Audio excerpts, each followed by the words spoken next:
magistrate decision tomorrow. This is City News 680. Metro stores that have been closed due to a workers' strike will reopen today for the first time in over a month.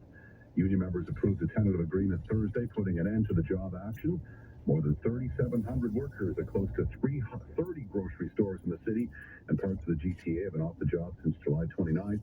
The new 5-year deal will see all workers get an immediate raise of $1.50 an hour, and full-time and senior part-time workers will get an additional 50-cent raise in January, bringing their total pay increase over the coming months to $2 an hour. This is City News 680. Well, they may be doing it the hard way, but the Jays continue to gain ground on a wild card spot. Our Simon Bennett has the latest from Oakland. At first glance, fans would see the Jays needed extra innings to beat baseball's worst team, the A's, and think, but that lineup, Bo Bichette, Matt Chapman, Danny Jansen, all out. How about this new name contributing in the 10th inning? The fastball line to left field, base hit. Here comes Biggio. He will score. How about Spencer Horwitz? The Jays held on to beat the A's 6-5-10. Manager John Schneider. Games are important, obviously. These games are fun. You know what I mean? And a win's a win. And I think guys are in a great spot right now. Meanwhile, in Texas, see you later! Back-to-back jack. The Astros blasted Texas 13-6 to Toronto now within a half game of the sliding Rangers in the last wild card in the American League. Game 2 in Oakland is tonight. Simon Bennett, City News. City News Time 5:39. When you use Motor Blast for your Canadian services, you don't just help someone, you help someone be there for their family, give back to their community, even change the world. You don't just make a difference, you make all the difference. Book now at blood.ca. The blood supply is very low. All blood types are needed. Please donate now. Patients' lives depend on your donation. Book your blood or plasma appointment at blood.ca or use the Give Blood app. Your business runs 24/7, but what happens when your loading dock grinds to a halt? Get back in business fast with Bagley Overhead Doors and Docks.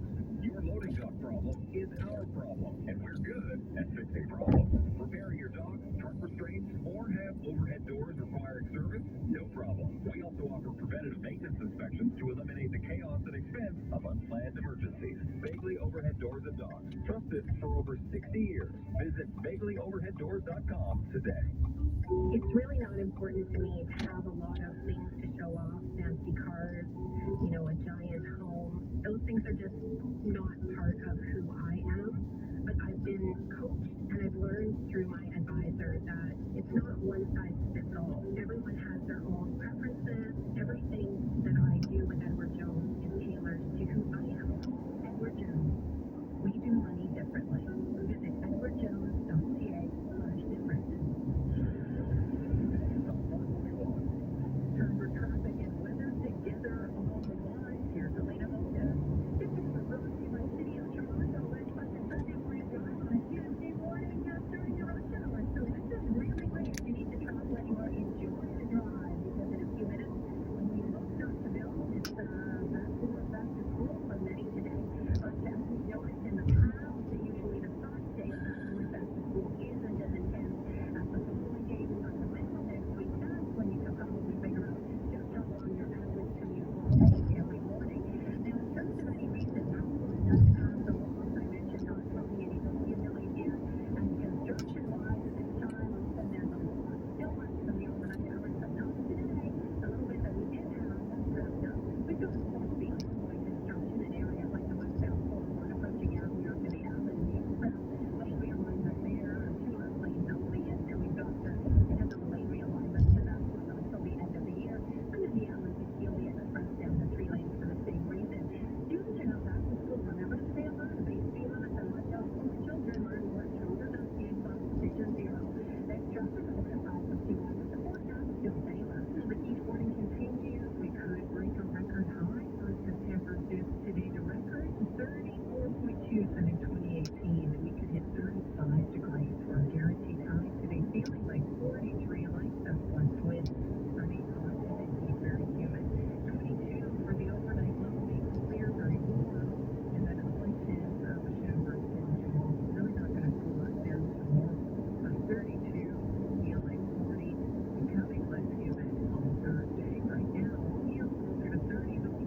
this morning from China, which is showing a slowing economy. Purchasing Managers Index report, economic output and industrial production showing slowdown, despite the recent interest rate reductions by China's central bank.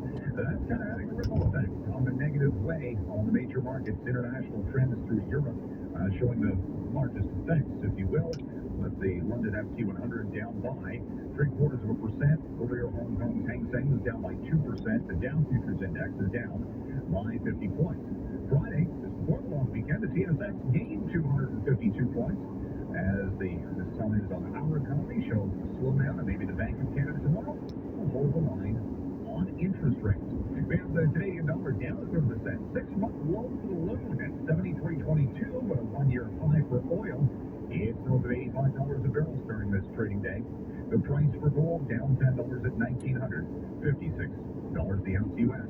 The City News Business Center. I'm Mike Up. Still to come on City News 680. A big day for breakfast television. We are finally going to find out who the new co-host is. City News Time 544. Legal documents, where they need to be, and how. Just dial and file process numbers. Profiling, process serving, and skip tracing services for your legal documents across Canada. Dial and file offers the best rates and most reliable service in the industry, featuring no mileage flat rates and quick turnaround for all your legal documents, whether for firms and institutions or individuals. Dial and file has 7 locations across the GTA to serve you and save you money. Reach out at dialandfile.com. Dialandfile.com. Early involvement with music can contribute to a child's intellectual growth. I can unequivocally assert the validity of that statement. Ask the trusted experts on ornament musical instruments and of their full line of guitars, strings, brass, woodwinds, drums, and keyboards. Our music lesson centers offer lessons in person or online for all levels, ages, and styles. I actually feel myself getting shorter. Google Podcast with Tweet.com for details.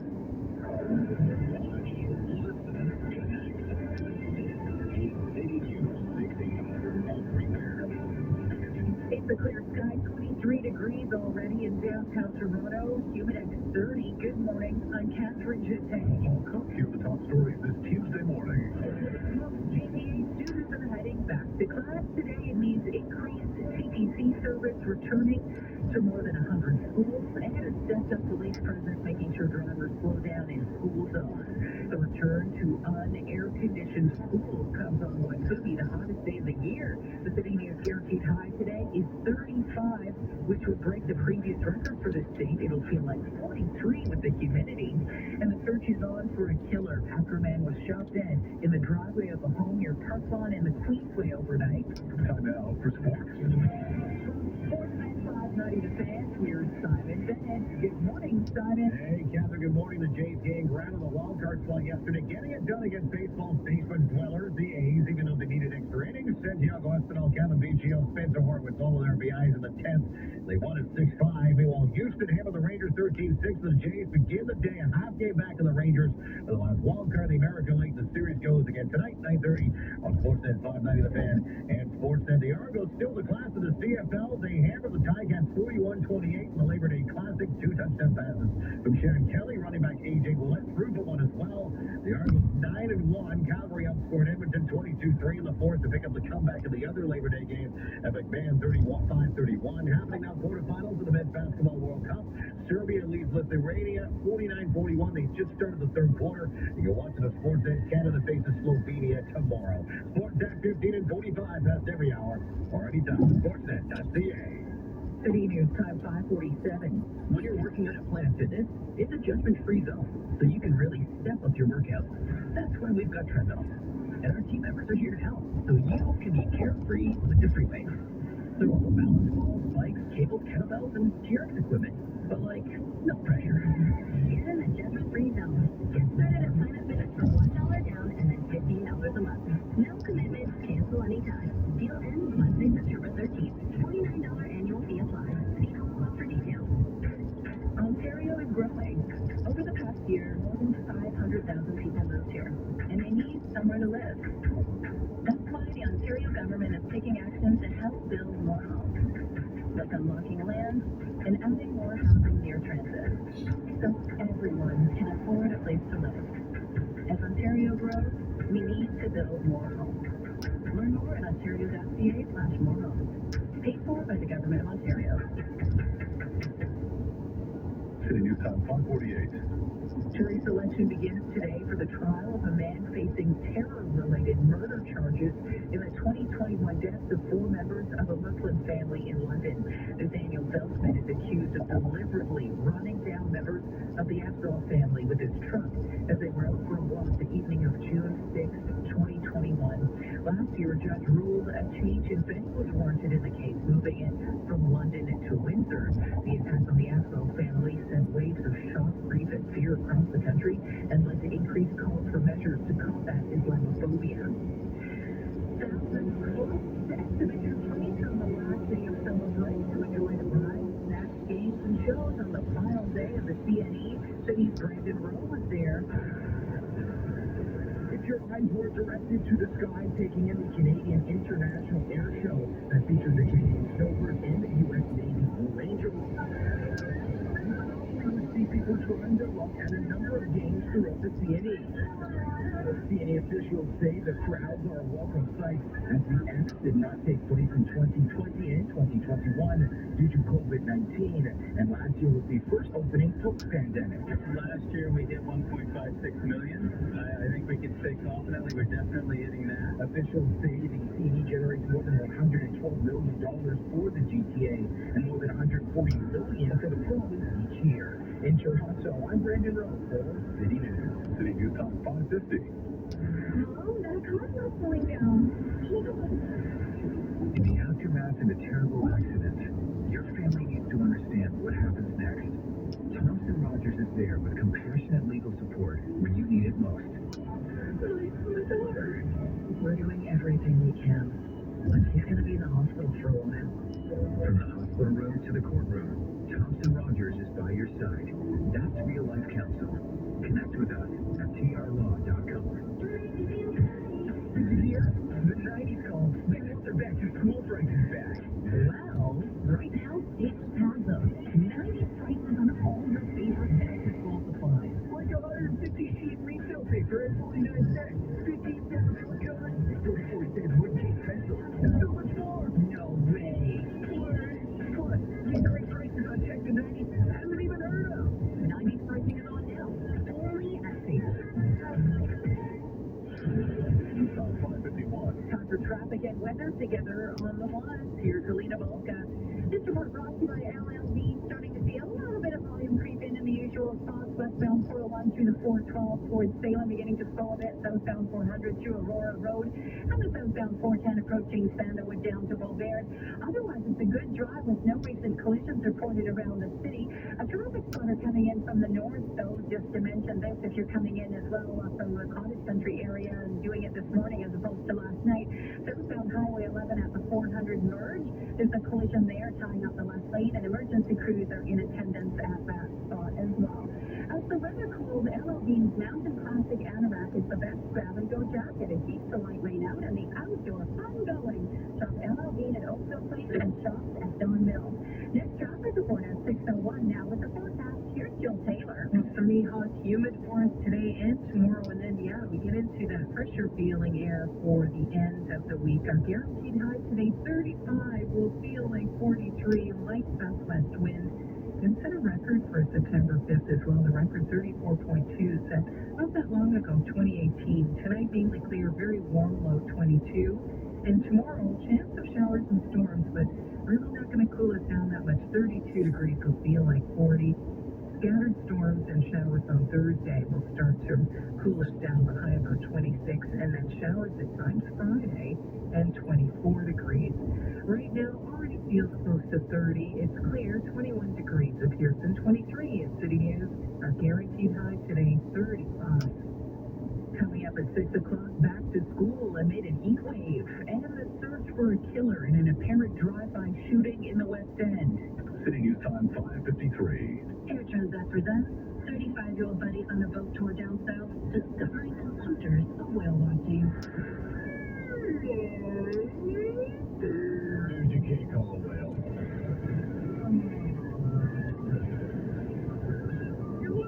Open up a world of experiences with Air Transat's to the south, starting at $369. Conditions apply. Canada, travel fast. The big shoes to fill, but Breakfast Television will announce its new co-host this morning. Our Jeff Homan is here with the details. Roll. Catherine, and being really tight-lipped. Even with me, I was bothering Sid Sixero, D'Lo Brown, and Steph Henry all long weekend to give me a hint as to who is replacing Dina. Nothing. I basically got a replay of what Sid said in the promo. You are gonna love her. All right, it's a her. I guess that's something. But other than that, I got nothing. I guess we'll all have to wait on Pins and Needles for the show to make the official announcement later this morning. Jeff Homan, City News. If you're heading to the LCBO today, don't forget your reusable shopping bag because paper bags are no longer available. The LCBO says the move will save the equivalent of 188,000 trees each year and divert more than 2,600 tons of waste from landfills. Boxes and 8-pack carriers for cans of small bottles will still be available for free. The LCBO permanently ditched plastic bags 15 years ago. Coming up in 60 seconds, oil hits a one-year high. The Canadian dollar is a 6-month low. We'll have the business report. City News Time 5:55. Alpine News Network is here live with one of our superheroes. I run at sonic speed, but not as quick as the fastest computer, and that's exactly what Sam needed. He runs an IT firm and needed an upgrade. Within 24 hours, he was approved for a business loan. After, I stuck around to play some online games.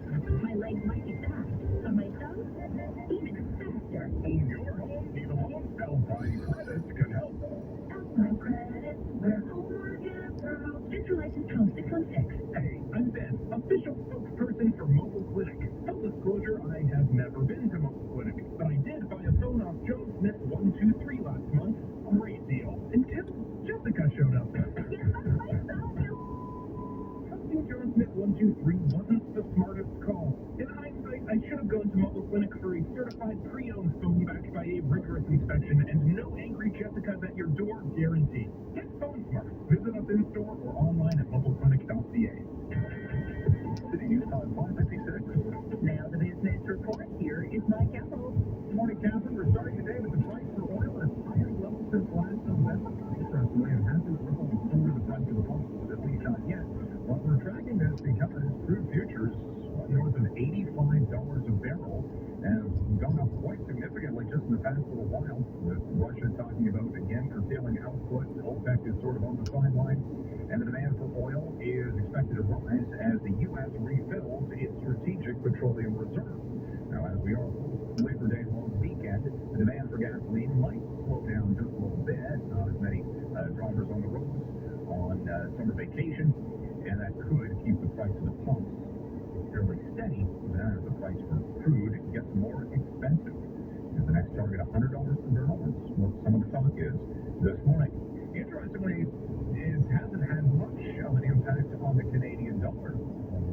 Previous wisdom was that the dollar would move kind of lockstep with oil. That has not been the case so far this summer, as the Canadian dollar this morning is actually at a 6-month low. It's just barely above 73 cents U.S. It is king U.S. dollar. They lost some strength on some of the most recent economic signals, and some discussion maybe we're not seeing the investment dollars flowing in to Canada's energy sector as we once did, and not as much demand for the loonie on the exchange. The Toronto stock market Friday last week had a pretty good showing before the long weekend. The GDP performance, the economic growth report from Stats Canada came in weaker than forecast, and that had Bay Street investors thinking that tomorrow the Bank of Canada can stay on the sidelines for interest rates, upwent the TSX by 252 points. Does some question whether or not the U.S. Federal Reserve can stay on the sidelines this month for its interest rate policy as U.S. inflation remains elevated and the U.S. economy seems pretty strong. This week we'll have signals on economic strength, particularly related to the real estate market. Over the next few days we'll have the August real estate sales results from Vancouver, Calgary, and Toronto. How much have things cooled off with mortgage rates being at the highest level in years? Also Friday, we'll have the Stats Canada update on the health of our labor market, the unemployment statistics for August, and expecting to see our unemployment rate to go up slightly to to 5.5%. The price for oil this morning north of $85 a barrel, dollar just about 73 cents U.S. Gold holding steady at 19.56 the ounce. In the City News Business Center, I'm Micah.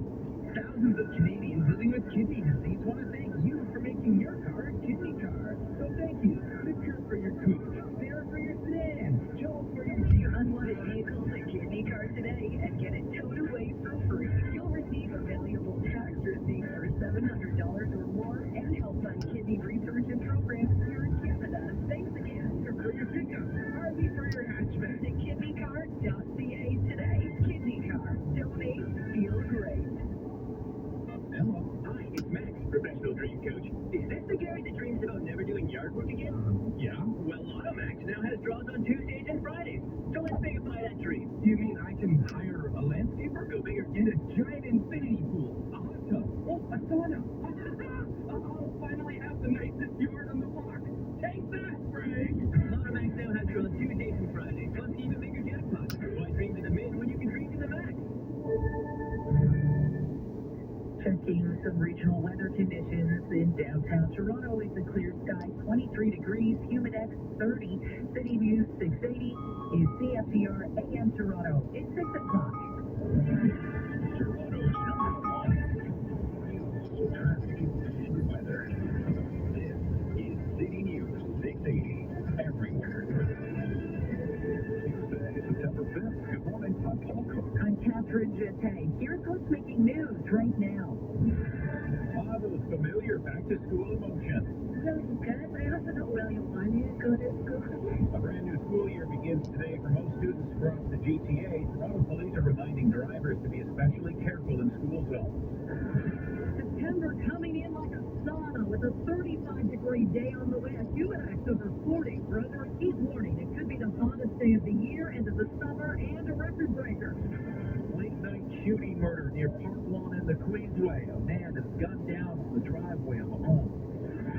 All eyes will be on Queen's Park this morning. The premier will face the media one day after his housing minister resigned and after a mini cabinet shuffle. The Blue Jays just a half game back in the last long term now. They beat the A's in 10 and got some help. Lost the Argos with a big win in the Labor Day Classic. Sports at 15. Bank of Canada says interest rates tomorrow to be hiked or moved to the sidelines. The price for oil close to a one-year high this morning. Canadian dollars at a 6-month low. This is the 26. Time 6:05. The good weather together on the one. Selena Balkas at the traffic center. Good morning, Alina. Good morning, Paul and Catherine. This report brought to you by Diamond and Diamond Lawyers. Well, very common quiet this morning. Volume building at a few regular spots like the westbound 401 approaching the 412 towards Salem. Southbound 400 a bit full Highway 90 south of Aurora Road. And normal volume on the southbound 410 approaching Sandalwood down to Beauvaird. No collisions in the city, but coming into the city if you're traveling on the southbound Highway 11 route at the 400 merge, just north of for collision there in the left lane. Police are there as well. If you've been injured, Diamond and Diamond is in your corner. Canada's largest injury law firm with over 60 lawyers. Call Diamond and Diamond for a free consultation. 1-800-567-HUNCH. Next traffic report at 6:11. Now at the forecast, here's Joe Taylor. It already feels like 30 with the humidity. It'll feel like 43 this afternoon. Some relief comes on Thursday. Right now it's clear, 21 degrees. It clears from 23 at City News. Lots of sunshine today, but it's hot and humid. Guaranteed high, 35. City News time 6:02. School on the day center suited for the dog beach or pool. We'll take you folks a look at the record-breaking heat we're expecting for the September 5th.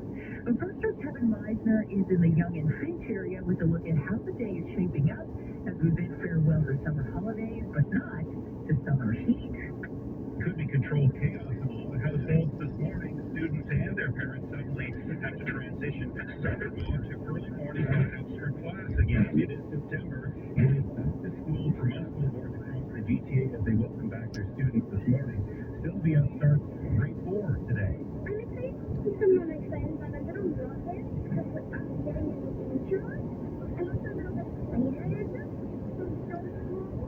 And it means like new So keep in mind that schools are going to be very busy today, something we haven't seen for the last couple of months, of course, and Toronto Police are actually going to be launching a campaign starting today as part of the broader Vision Zero campaign with regard to road safety. They're going to be watching and patrolling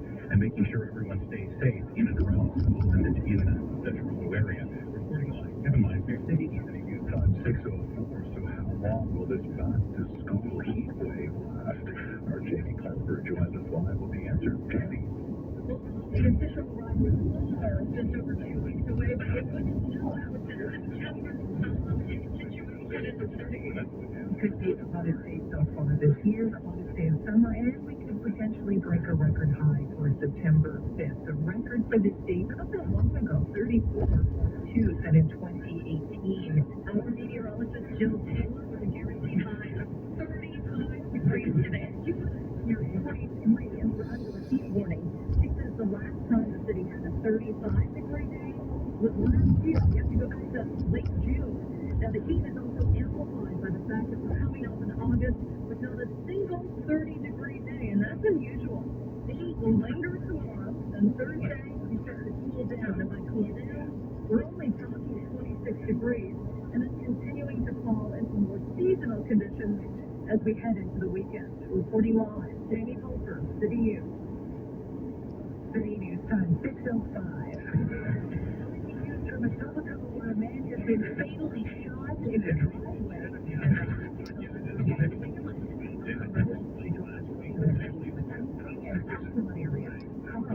Check out that I can see a black shoe next to a white car parked in the driveway of this newer, bigger home here on Bonnie View Drive here, around in the Sweet Way where the shooting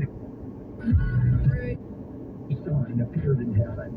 And behold, a great red dragon, having 7 heads and economic growth rates. Jeff Nankivell heads up the Asia Pacific Foundation of Canada. It's the economic opportunities for our agri-food producers. Canada wants to become a reliable supplier to countries grappling with food insecurity, especially in the wake of Russia's war on Ukraine and Russia's refusal to renew a grain deal to allow Ukraine to export its grain via its Black Sea port. In light of the current geopolitical divisions in the world, Indonesian President Joko Widodo has a warning for his fellow ASEAN leaders. Jangan jadikan kapal kami. He said the summit must not become an area for rivalries to play out. Instead, it must be a forum for creating peace and stability. Trudeau will meet with Widodo today. Tomorrow, he sits down for bilateral meetings with leaders of the Philippines, South Korea, Vietnam, and Australia. Karina Roman, CBC News, Jakarta. It is day 2 of the first ever Africa Climate Summit in Nairobi. Talks are focusing on how to pay for the continent's environmental agenda. The United Arab Emirates has just pledged $4.5 billion. The money will help African countries develop 15 gigawatts of clean power by the end of this decade. That is enough electricity to power more than 6 million Canadian homes for 1 year. Sultan Al Jaber is the UAE's industry minister. This initiative is designed to work with Africa and for Africa.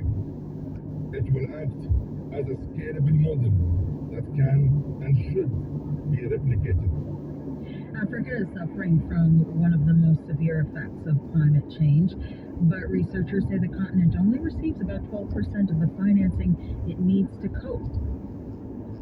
There is a global shortage of spare parts for the Leopard tanks, the kind donated to Ukraine. That is slowing down operations at a repair facility in Poland. That's where donated tanks are supposed to be getting ready for battle. As the CBC's Murray Brewster tells us, repairs are being bogged down by high prices and corporate rivalry.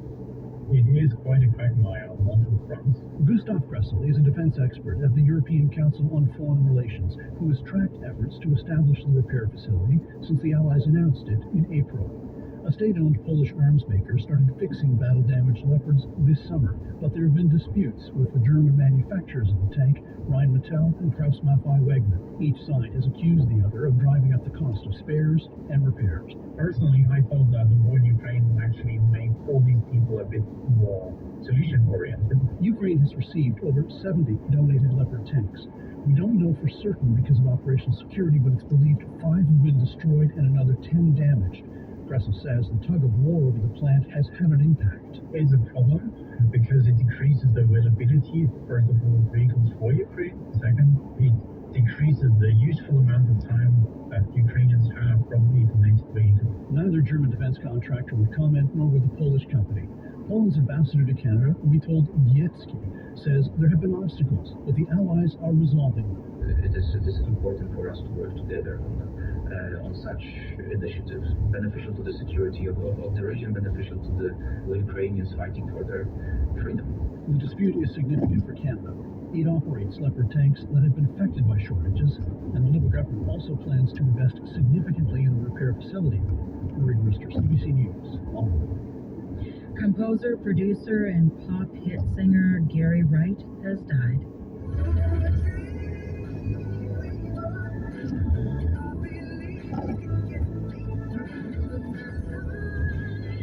That 1975 song was inspired by a trip Wright took to India with George Harrison. He and the Beatles musician often worked together. Wright is also the voice behind the hit Love Is Alive. His son says Wright died yesterday at his home in California. The singer had been diagnosed with both Parkinson's disease and Lewy body dementia. Gary Wright was 80.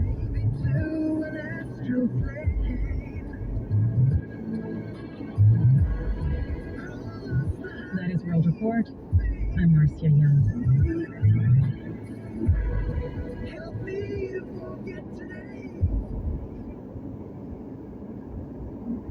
I'm excited because in my school we do a winter concert and a spring concert, and it's really fun to like participate and like sometimes we'll like learn some songs, and in French we'll learn some French songs. It's really fun. If you can't like do something, then just keep trying and eventually you'll achieve your goal. Just a little advice from one grade 5 student on this first day of school. It is Tuesday, September 5th. I'm Jill Dempsey, and this is Metro News.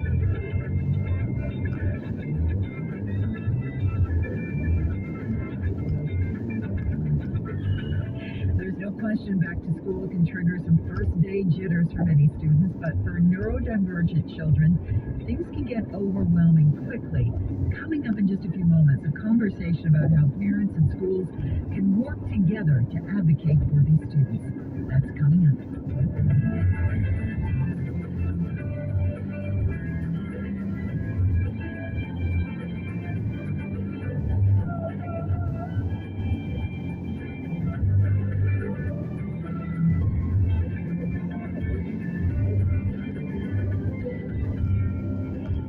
Later in the program, the resignation of Housing Minister Steve Clark and the cabinet shuffle that followed. Can the Ford government escape the condemnation of its handling of the Greenbelt?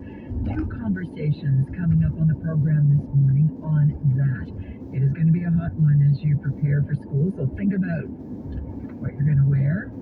Expecting a high of 34 degrees today with sunny skies and humidex of 42. Already in the city, it is 21 with a humidex of 29. On this hot day of school, you'll also need to know how to navigate traffic and transit, and our Jennifer Allen is back with a look at that. Good morning, it's been a while. Good morning, Jill. Yes, it has. And right now it's the quiet before what may be a very, very busy morning commute. I'm just seeing volume of westbound 401, which is sluggish from the 412 to approaching Salem. There's minor volume to Brimley in the Express and to Avenue Road in the Express. Southbound 400 slows from Highway 9 in sections to south of Aurora. There's volume southbound 410 approaching Sandalwood Parkway to Beauvert. And the southbound John Valley Parkway gets busy from the 401 to south of York Mills. With your news headlines, good morning, Nicole Martin. Good morning, Jennifer. So Steve Clark is out as housing minister, but opposition parties and others say the controversy over the Greenbelt land deals won't go away with his resignation. They want an immediate return to Queen's Park and open investigations into the land swap deal. Also, as we've been mentioning already, it is back to school today for many Ontario students, and many of the province's principals are saying their jobs have become more challenging in recent years. Staffing issues are forcing them to spend more time on administration and far less on leadership and other school-wide initiatives. So those are a couple of our top stories this morning. All right, thank you, Nicole. We do know the transition back to the classroom can be easier for some than others, particularly neurodivergent kids who contend with ADHD and dyslexia.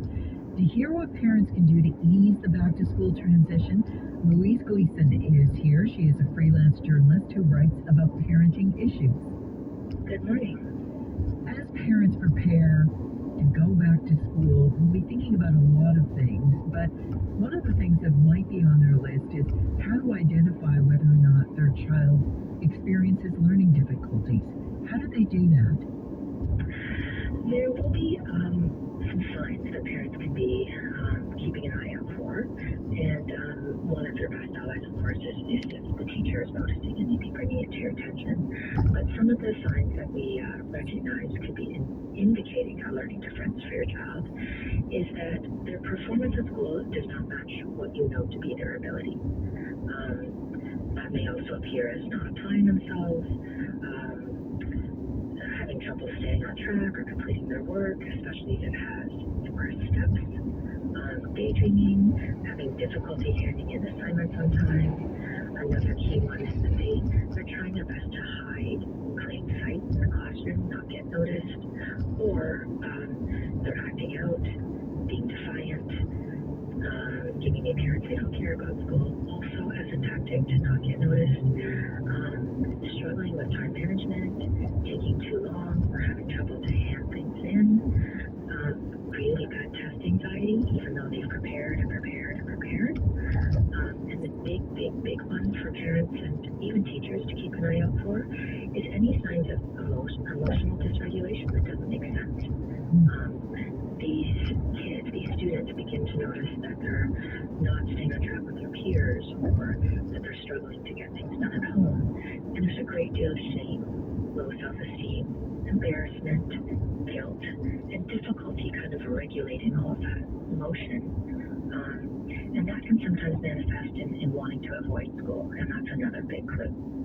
So when you look at all of that, I would assume that you have to consider accommodations. How can accommodations be beneficial to students with learning difficulties? In Ontario, where I live, where I'm speaking to you from, we have something called an individual education plan. And this helps to identify and then provide accommodations to your student if they're not getting what they need in the classroom through the regular curriculum or through the delivery of that curriculum. So, for example, we might be able to provide a quiet room for tests, or a longer time to get those tests and assignments done, or even just getting that one-on-one support in a subject that your student is really struggling with. This process is completed with the parents' input, with the teachers' input, with the professionals within the school system providing feedback. And if your student is over 16, they also have a chance to collaborate and provide input on that process. What are the consequences of a child not getting the accommodations that they need? If we go back to what I was mentioning in the signs that we can look for, that emotional dysregulation piece that I spoke of, where we really begin to see things like shame and low self-esteem blooming within the child, and maybe even hiding if we're not identifying and accommodating these needs. I can't imagine. It's just an awful way to be showing up to school every day and having to navigate a long school year for the student, definitely, but also for parents who are kind of struggling to help their child to be able to cope. And, you know, as someone who practices with adults now, I can tell you that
make sure we're starting video calls with team connections, how we're going to bring people together intentionally, and how we're going to really focus on results. So I think we're going to see hybrid work continue on. It's not going away, but we're going to learn how to do it more intentionally.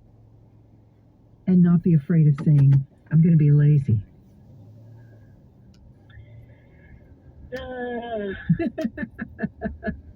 I don't know. I think that still saying I'm going to be lazy is a bit of a trigger word. I think that we want flexibility. That's okay to say. Right. It's okay to say we want flexibility. All right. I'll leave it there. I can hear the wheels turning. You're thinking of a new phrase. Yeah, we got to come up with one. We do, and we have got to put our heads together and come up with a new one. I appreciate the conversation. Thank you. Thank you, Jill. Take care. Ann Gomez is the author of Workday Warrior, A Proven Path to Reclaiming Your Time. Stick around. We're going to pick up our conversation around work with our business columnist, Mark Harrison. That's coming your way at 7:20 on Metro Morning. This is CBC News. From CBC Toronto at 6:30, good morning, I'm Nicole Martin. Right now, a heat warning remains in effect. A clear sky, 21 right now. We'll see a high of 34 today, feeling like 42 with the humidity. Here's Jennifer with a look at the drive. Nicole, westbound 401, there's a stalled vehicle past Dixon in the 4th lane from the left. We'll hear from the Premier later this morning about the big changes in his government. Doug Ford will hold a news conference at Queen's Park. Yesterday, Housing Minister Steve Clark resigned from Cabinet. He'd been under pressure since the release of 2 scathing reports on the Greenbelt land swap deal. Clark said he needed to take accountability for what transpired. Later in the day, the Premier announced Paul Calandra will take over as Minister of Municipal Affairs and Housing. Ontario NDP leader Mart Stiles said Clark finally did the right thing in stepping down. She and others are calling for the land swap to be reversed. Phil Pothin is with the advocacy group Environmental Defence. He says the only way forward for the Ford government is to return the removed lands to the Greenbelt. It's like a gang of thieves robbing your house and then saying, oh, it was this guy's fault, but keeping all your stuff. Sorry, that's not going to pass muster. The only path out of this starts with reversing the Greenbelt removals in their entirety. Premier Doug Ford has announced several other changes to his cabinet. Prabmeet Sakaria becomes Minister of Transportation, Carolyn Mulrooney becomes President of the Treasury Board, and Stan Cho will be the new Minister of Long-Term Care. Well, it may feel like the height of summer with the current heat around the city, but it's back to school for many students across the GTA this morning. Clara Pasica joins us live with more. Clara. Nicole, it's a big morning for so many families across the GTA. There are more than 200,000 students in the TDSB schools alone heading back to class. And it's going to be a hot back to school for many students today, with temperatures climbing into the 30s this afternoon, abnormally high for early September. Environment and Climate Change Canada has a heat warning still in effect. So get out those water bottles if you're packing lunch for kids. Drivers also need to reshift their focus to be on high alert for school buses and children walking or biking to school. Ontario Provincial Police Sergeant Carrie Schmidt is reminding drivers that school buses now have amber lights to give advance notice that they're about to stop. When you see a school bus with amber lights flashing, that is telling you that the school bus is preparing to stop and will be loading or unloading kids shortly. When those lights are flashing red, that is telling you that the bus is now actively loading or unloading, and you are required by law to stop as you approach from behind or from the front.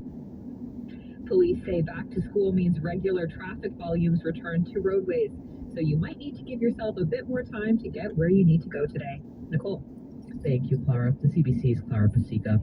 Well, many of the province's principals are saying their job has become far more challenging in recent years. They say staffing issues in Ontario schools are forcing them to spend much more time on administration and far less time on leadership and other school-wide initiatives. The Ontario Principals Council reported that almost half of administrators responded to a poll earlier this year, saying they deal with a shortage of staff in their schools every day of the week. Peter LeBlanc is a retired principal who worked in 3 different schools for the Upper Grand District School Board. Being a principal was always a really nice blend of leadership and management, and you were able to do both, find opportunities to be able to lead students, lead staff, lead in the community, as well as kind of effectively manage a building. And the job seems to really have skewed towards kind of the management and administrative side, and not leaving an awful lot of room for leadership. The OPC says it's calling on the Ministry of Education to tackle those staffing shortages. Meanwhile, the 4 major teachers' unions are starting the school year without negotiated contracts in place. Well, we have breaking news. Police are investigating a fatal shooting in South Etobicoke overnight. It happened outside a home on Bonnyview Drive. That's in the Park Lawn and Queensway area. The victim, a man, was rushed to a trauma center with life-threatening injuries. He has since died. The police forensics unit remains on scene. The homicide unit has now taken over the investigation. And lastly, the Bangladesh community in Toronto is calling for justice after a restaurant owner in Owen Sound died last week over what police say was a dispute over an unpaid dining bill. The community says senseless acts like this make them feel unsafe and unwelcome in Canada. CBC's Anam Khan has the story. In a display of solidarity, nearly 100 people from the Bangladeshi community in Toronto lined Danforth last night, calling for justice for Sharif Rahman. Moeen Chowdhury was one of them. We are very sad. It's a dangerous thing. Owen Sound police say Rahman was attacked on August 17th by 3 male patrons in a dispute over an unpaid dining bill at the Curry House, a restaurant he owned. The 44-year-old restaurant owner died in the hospital last week, leaving behind a wife and a 6-year-old daughter. His funeral was attended by hundreds of people in Owen Sound who spoke highly of his character. His family moved to Canada roughly a decade ago. After settling in Owen Sound, Rahman opened the Curry House to share his passion for food. Now, many in the Bangladeshi community here feel the attack was racially motivated. Zakia Alam was present at the protest in Danforth. The protesters say their fight for justice is not just for Rahman or the Bangladeshi community. It's for every individual to be treated with respect and dignity, regardless of where they come from. Adam Khan, CBC News, Toronto. And that is the CBC News to 6:36. Jennifer's back with a look at the roads. The westbound 401 gets crowded from the 412 to approaching Salem. It's busier now through Scarborough from Nielsen in the Express, Markham Road in the Collectors, alternating to Kennedy. There's volume approaching Yonge in the Collectors and past Yonge to Avenue Road in the Express. And then Weston in the Express, Islington in the Collectors, through to what the MTO is calling a stall, but I'd say it's a stopped vehicle because I'm also seeing 2 other vehicles on the shoulder, so it may be overall this vehicle was involved in a collision. That is just past Dixon, blocking the 4th lane from the left, so it's a big slowdown as you approach that area. The eastbound 401 slows from the 427 off and on to Keele in the Express and Collectors. Southbound 410 is heavier now past Countryside to Queen. Southbound 400 slows from Canal Road to south of Aurora. The 404 Don Valley south build up from the 401 to approaching Winford. You'll find the Toronto-bound QEW gets busy from the Burlington Skyway to Fairview and then through Walker's Line. And eastbound Gardner is filling in from Park Lawn to east of Dufferin. Back to Nicole with your forecast. Well, a heat warning remains in effect. It's going to be sunny today, a high of 34 degrees, feeling like 42 with that humidity today. A clear sky tonight, a low of 21 degrees overnight. Tomorrow, sunny in the morning, then a mix of sun and cloud. We've got the risk of a thunderstorm tomorrow afternoon. We'll hit a high of 32, again, feeling closer to 40 degrees with the humidity. Right now in downtown Toronto, a clear sky and 21 degrees. All right, thank you, Nicole. You're listening to Metro Morning on CBC Radio 1, 99.1. I'm Jill Dempsey. I'll be with you for the rest of the month. And as we look at the sidewalks, they might be a little bare at the moment, but they're certainly going to be full of kids later this morning on their way to school. You might think if you live in a very pedestrian-friendly neighborhood, pedestrian safety isn't much of a concern. My next guest looked into this and into neighborhood walk scores. Linda Rothman is an assistant professor at TMU School of Occupational and Public Health. Linda, good morning. Morning. Thank you so much for having me. It's great to have you in the studio. For people who don't know, can you explain what a walk score tells us? So a walk score is like a composite measure of things like accessibility in terms of how close you are to grocery stores, schools, services like that, but also things such as it looks at intersection density and also population density in an area. So a higher walk score actually means a higher walkable neighborhood. And how do those walk scores intersect with pedestrian safety? So they don't, and that's what we kind of realize when. Is that a shock? Not really. We suspected it because a lot of the parts of that walk score, such as intersection density, are actually related to higher collisions. So we were thinking that maybe it would be a good idea to look at it, to actually tear it apart a little bit and see whether or not some of the other parts of the score are actually related to pedestrian safety. So what did you find out when you looked at the walk score and collisions involving children? So what we did is we had over 200 schools in Toronto, Montreal, and Calgary, and we actually counted the number of kids walking to school in those as part of a bigger study. We got the walk scores of the schools, and then we looked at child pedestrian collisions in the area around the schools, and we looked at the relationship between the two, and we actually found that the higher the walk score, so that means that the higher the walkability of the neighborhood, there's more child pedestrian collisions over time. And that was after controlling for the number of kids walking, but also the number of roadways and also for child population density. So it wasn't the fact that there were more kids walking that was influencing this. Can you tell me or describe the types of neighborhoods that you were talking about? So when I looked closer at you look at the schools all together, but when you actually tear apart what school neighborhoods seem to be the most, I don't want to say dangerous, but with more child pedestrian collisions and higher walk scores, if you're looking at the downtown core of Toronto, for example, really high dense neighborhood, higher populations, a lot of intersections, very high walk scores because we're really able to get to any services we want to quite easily by walking. But those are a lot of those schools are also on arterial roadways, which are high speed roadways, and that's where the kids are actually getting hit.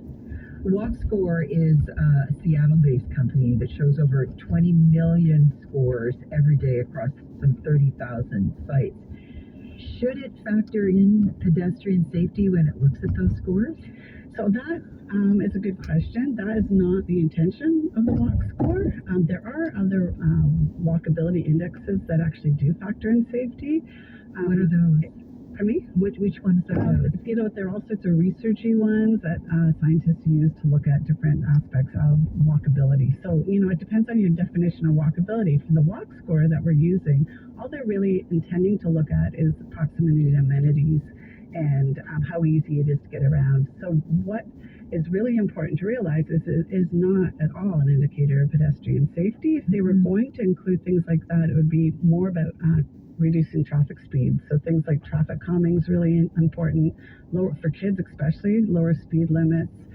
The new automated speed enforcement really helps around schools right now. So again, the intention of walk score is not to be an indicator of safety, but of convenience. But there'll be parents listening to this morning and they're getting their kids ready for the first day of school. Some of them are going to be training their kids how to walk to school for the very first time. How do they access information to help them with that? So what I would say to parents is actually think very closely about the route to school and do the walk beforehand.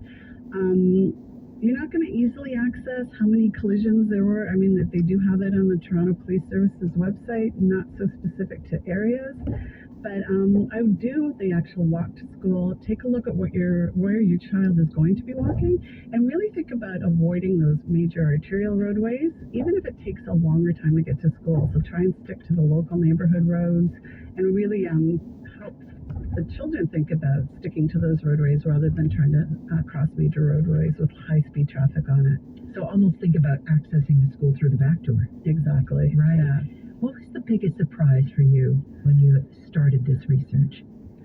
I don't think it was a huge surprise to find that. I didn't expect the relationship to be so strong in some areas. We had looked at whether or not children walking and walk score was actually related beforehand, and it wasn't. It is highly related to whether or not adults walk. So it was a bit surprising once we actually controlled for the number of kids walking to school. I thought it was all about more kids walking, more collisions. That's not actually what's happening. These are not as safe neighborhoods for kids walking to school.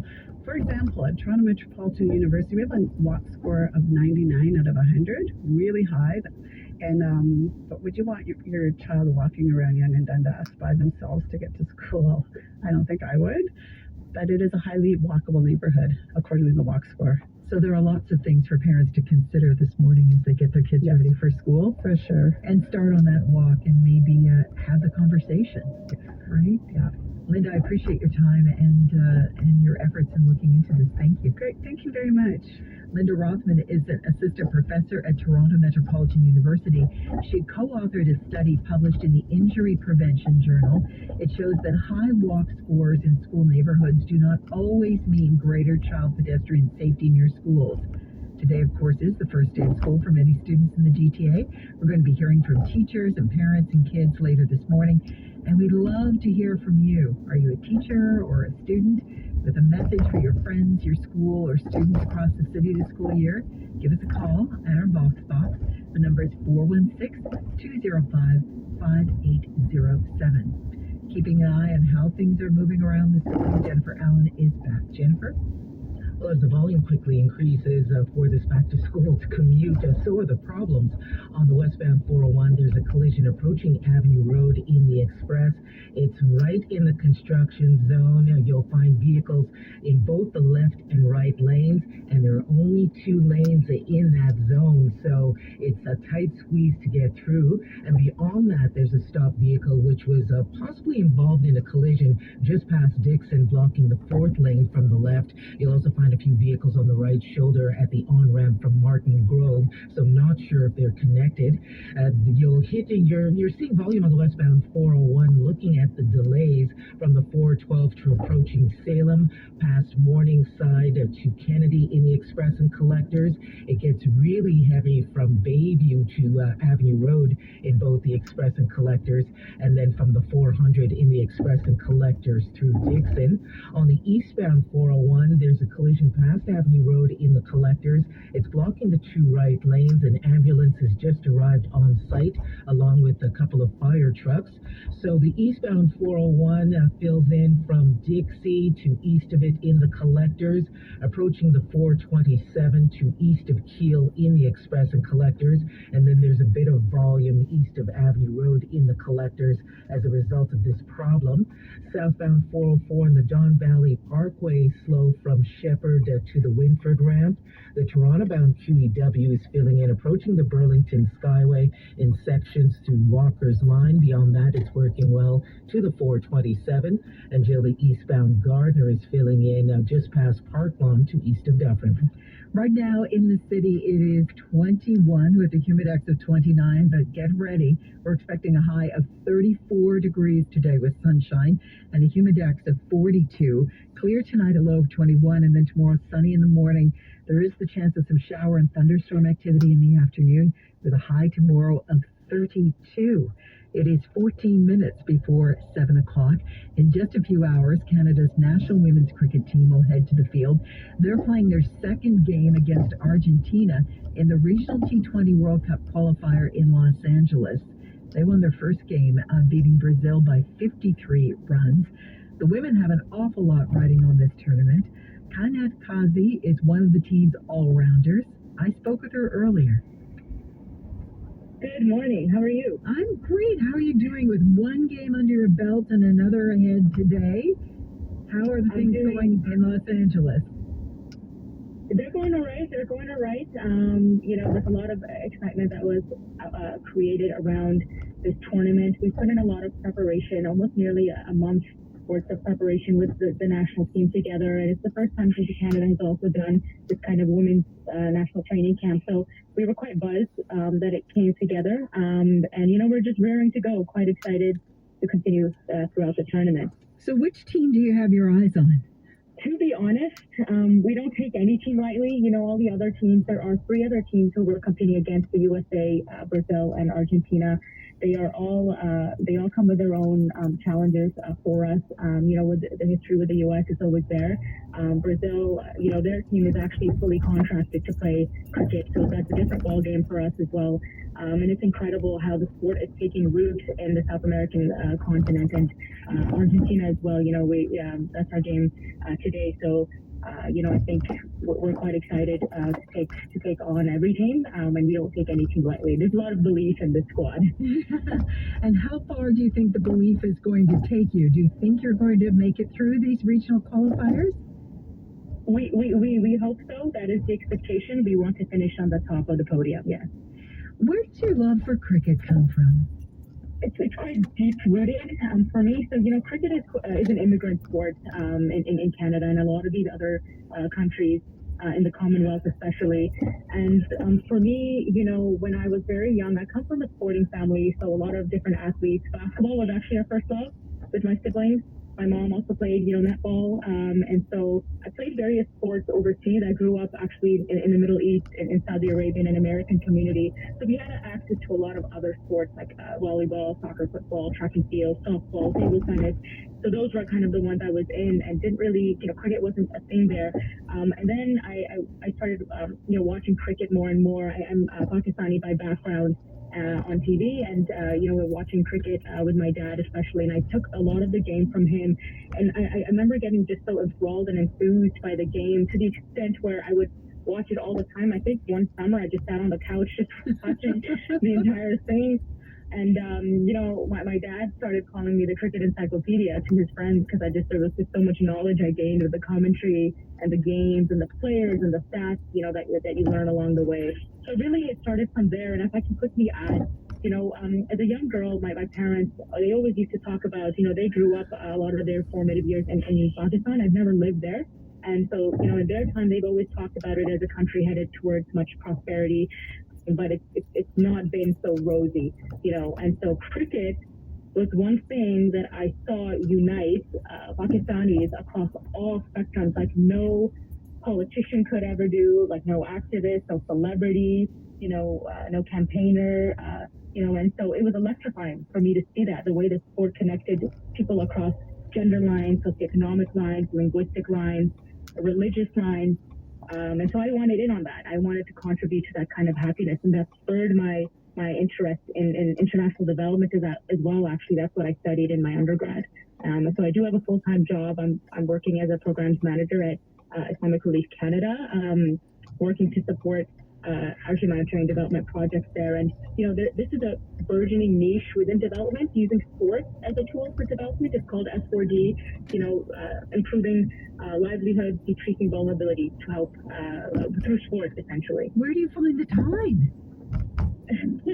We all have to. Everyone on my team, there are mothers with children, we're students, we're full-time jobs, some people have part-time jobs, some people are